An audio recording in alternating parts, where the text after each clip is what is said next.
Now these are the veggie for this item.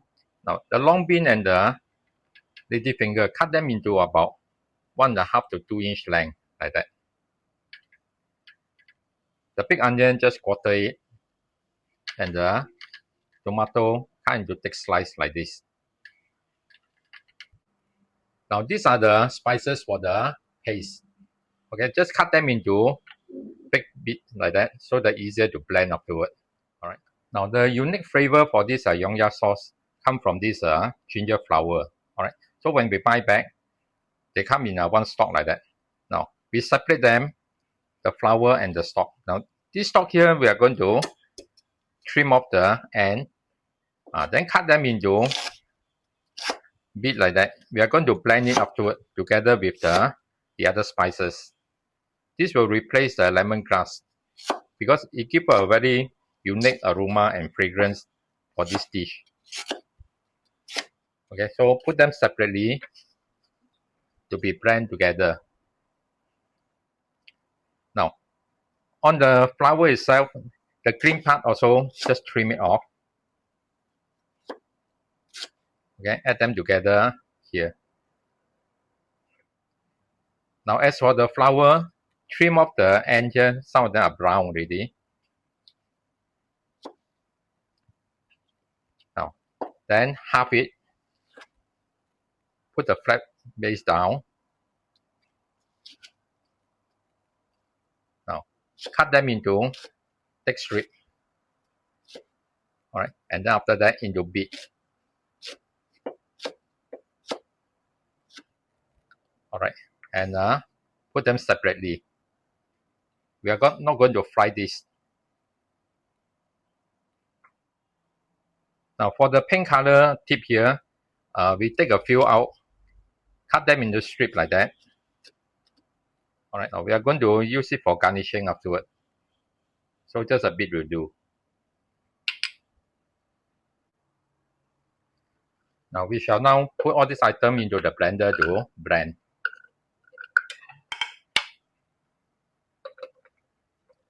Okay, the ginger flower stem also, put them in. Now add a bit of water in to help the blending. Now, so we have our paste blend already, like this. Now we shall first heat up about 4 ladle of oil. Now put in our long bean.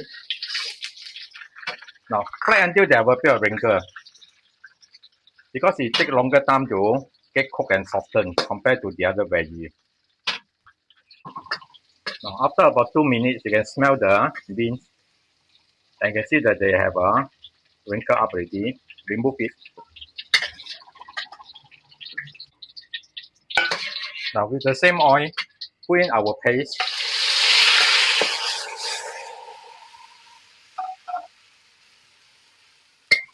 Now once it gets heated up, reduce the fire to medium.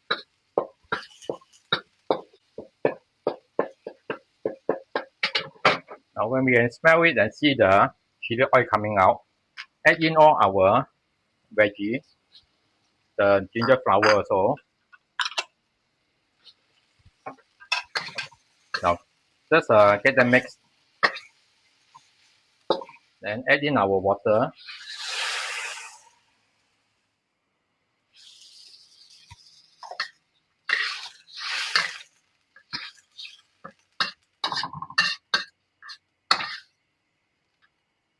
Now bring it back to boil. Now once they come to boil, adjust the fire so they boil gently for about 3 minutes. Now after 3 minutes, put in your calamansi juice, the sugar, some soy sauce. Now test the taste and adjust accordingly. It should be a bit spicy, sweet and sour, and with the ginger flower fragrance. Now once the taste is correct, put in our evaporated milk. This will smoothen the sauce.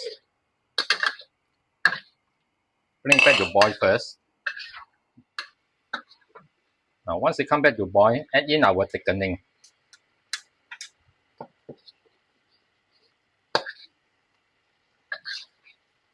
Okay, let it be this consistency where they can cling on to the veggie. Alright. So off the fire, we'll apply this onto the fish afterward. Now when we handle fish, make sure we clean it properly. Now the stomach here, especially the main bone here, open the membrane and remove all the blood, and also at this point also. After that, wash it and then make sure you tap them very dry, inside and outside, especially the fin. Remove all the moisture, because the slime is where the fishiness come from. Alright. Now, so on the main bone here, we will open up one side first. Okay, use the sharp corner here to break the bone over here. Okay, or using the other end. Now slide it all the way until the end. You see that it will open up. Now cut along the bone and then up until almost the skin. Alright. Now do the same for the other side of the main bone. Alright. Now you can hear the sound of breaking bone. Now over here, this bone here, put it on this side and cut through. Alright. Now so after you are done that, you may trim off this, because this is actually just a bone only. Alright. Discard this.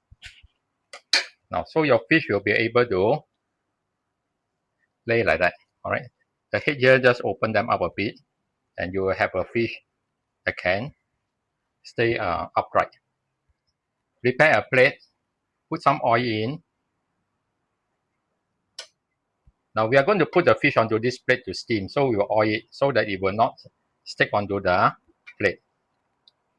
Now we also prepare a few spoons, also oil it,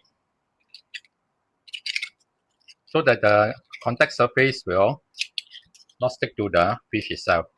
Now after that, sprinkle some pepper onto the fish to remove any more fishiness.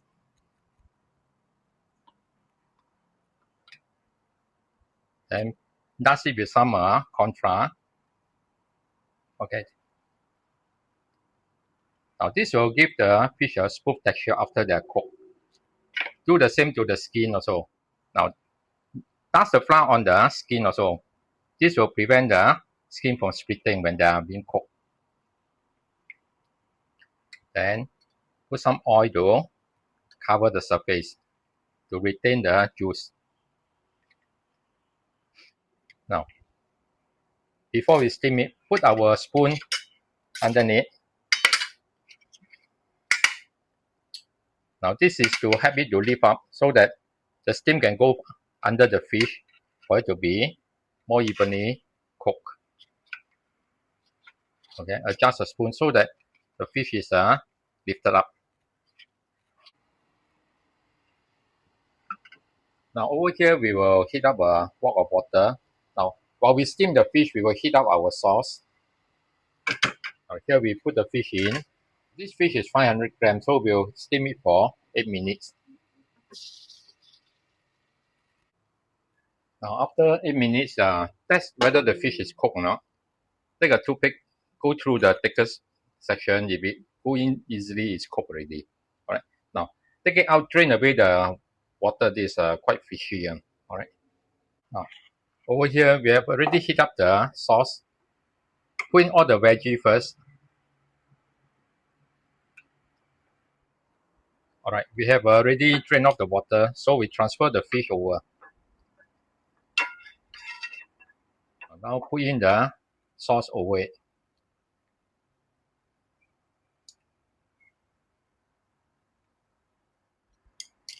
Now put in our coriander to garnish it.